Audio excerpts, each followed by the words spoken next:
What's up guys, Tamarakshan here.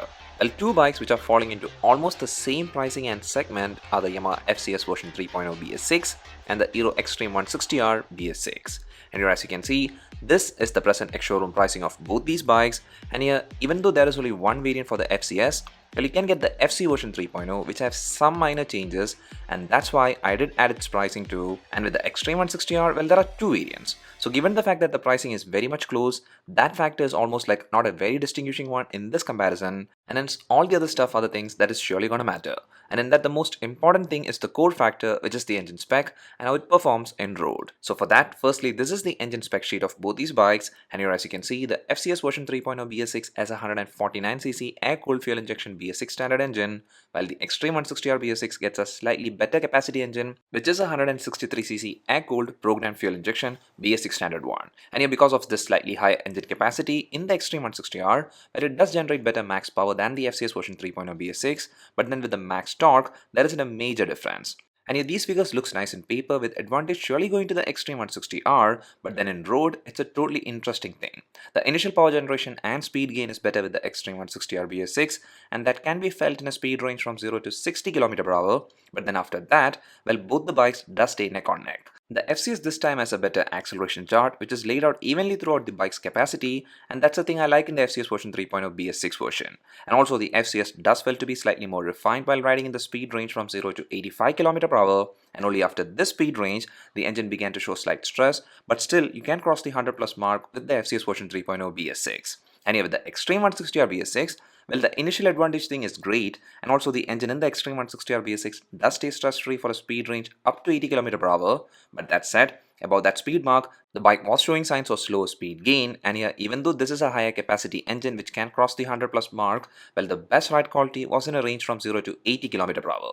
So that's how the engine performs and what you can expect with the ride quality from both these bikes. But then in the ride control side, well, the FZ-S has always been the king, and here the Hero Xtreme 160R doesn't stay in that comparison. If you want the best nimble precision control, the FZ-S version 3.0 BS-6 is the one to go for. Now that has to do with the way Yamaha has designed the FZ-S, because here if you pull up the body dimension chart of both these bikes, well, even though in the length, width and height there is a healthy gap, the rest of the body spec is almost on par. I mean, the ground clearance is very close and the seat height is the exact same, and even the weight has almost negligible difference. But then still the FZ-S does have the advantage with the ride control, and it's all because of the overall ergonomics of the FC. The tank's curve is spot on for the proper hold, and even the handlebar positioning is at the best spot, and you're even sitting closer to the handle, which gives the FC a great riding posture. Now this posture thing is a bit extreme in the Xtreme 160R because of just one thing, which is the handlebar is far and also low set. And here, since it's all like this, the riding posture for me was better with the FC. Now please note, this can be a different story for you because the posture comfort will vary based on your physique. And about the seat used in both the bikes, the FC gets a sufficiently long and wide seat which has proper cushioning, and hence for both the rider and the pillion, the seating is comfortable. And in the Xtreme 160R, well, the seat has good width and adequate length, and also the cushioning is great. So for the rider, the seat was very comfortable, but for the pillion, the seating area is a bit cramped, which might be a concern for some pillions. But that said, the suspension in the Xtreme 160R is without doubt the better one. The front telescopic and the rear 7-step rider adjustable monoshock one in the Xtreme 160R is of moderate stiffness, and hence through any riding scenario, the suspension does its job in a perfect way. Now the FC also gets almost the same type of suspension combo, where the front one is a telescopic fork and the rear one is a 7-step adjustable monocross one, but here the stock stiffness setting is a bit on the stiffer side, and hence for some riders they might not like the setting, but for me it was fine for all riding conditions. And here with the seat height, well, both the bikes for me was spot on, where I didn't have any trouble reaching the ground, nor did I face any issues from the handlebar too. And as a reference for you, my height is 176 centimeters. Then with the safety side, well, here there is a very slight advantage from the FZ-S. It can be because of the slightly better brakes, where the front is a 282mm disc and the rear being a 220mm disc with ABS fitted just in the front.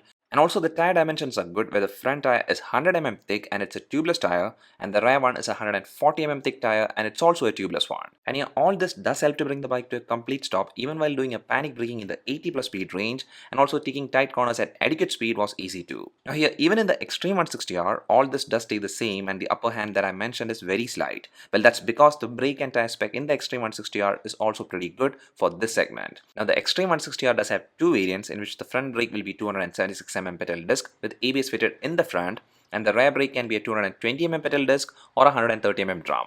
And with the tire measurements, it's a standard in both variants, in which the front is 100 mm thick and it's a tubeless tire, and the rear one is 130 mm thick and it's a radial tubeless one. So this is everything with the right quality, right comfort and the safety of these two bikes, and yet there are differences in all these stuff. And actually this difference thing is even more evident with the mileage and fuel tank capacity. The mileage we got from the FCS version 3.0 BS-6 is approximately in the range of 51 to 53 km per liter, while with the Xtreme 160R BS-6 it's between 53 to 56 km per liter.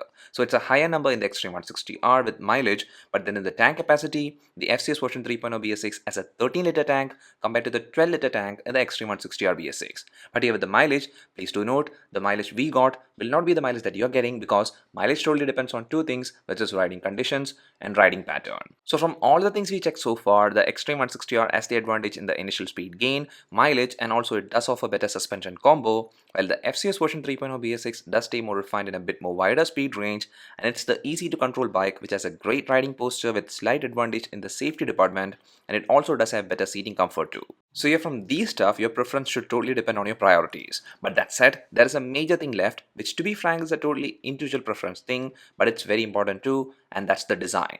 Everyone's preference in the design is different, and yeah, even though both these bikes are sporty style ones, they look totally different. The FCS version 3.0 BS-6 is a very meaner looking bike with sheer aggression and a chunky appeal, and the Xtreme 160R is a bike which opts for unique design elements, and it does look sporty, but at places the design moves towards simplicity. From the front, both the bikes does use LED headlights, and here the headlight set in the FC is a familiar one because we have been seeing this for some time, but that said, it still has that fierce look, and also the range and coverage from it is good. But with the headlight set used in the Xtreme 160R BS-6, well, they termed it the droid headlamp, and here it's a unique one because of its shape, and also there is a slight bit of smoke effect happening, which I like. And yet this headlight also has pretty good range and coverage for the night rides, and in this comparison, the slightly better one felt to be the one in the Xtreme 160R. And here the Xtreme 160R also does use sleek looking indicators, and here even the taillight in the Xtreme 160R BS-6 is a very unique one because again, it does have that smoke effect. And here from the rear, I do like the taillight set used in the Xtreme 160R because while checking the taillight in the FCS, it's a small one and also it's not very striking. And also the pillion grab bar in the Xtreme 160R is the body integrated one, which is a comfortable one. But then the more comfortable one was the pillion grab bar used in the FCS because it's the regular type one. And now moving to the tank's design, well here without any doubt, I love the tank's design in the FCS version 3.0 BS-6. It's a very muscular looking one with chrome accents from the front in the FCS version, and also the ergonomics is the best. And with the tank used in the Xtreme 160R BS-6, well it's more like a subtle touch one with the Xtreme branding, and also there is a dual touch paint scheme, and all of it looks good, but it's not very flashy. And yet the FC also gets the advantage with a couple of extra add-ons like the rear tire hugger and the undercowl, which is both missing in the Xtreme 160R BS-6. Then while checking the exhaust, the Xtreme 160R gets a stubby exhaust which looks sporty, but while comparing it with the midship muffler in the FCS, this one is more of like a transformer style one. And now while concentrating on the handlebar, well both the bikes does get the straight type handlebar, and with the switch controls, the Xtreme 160R does offer an extra control, which is the SR toggle.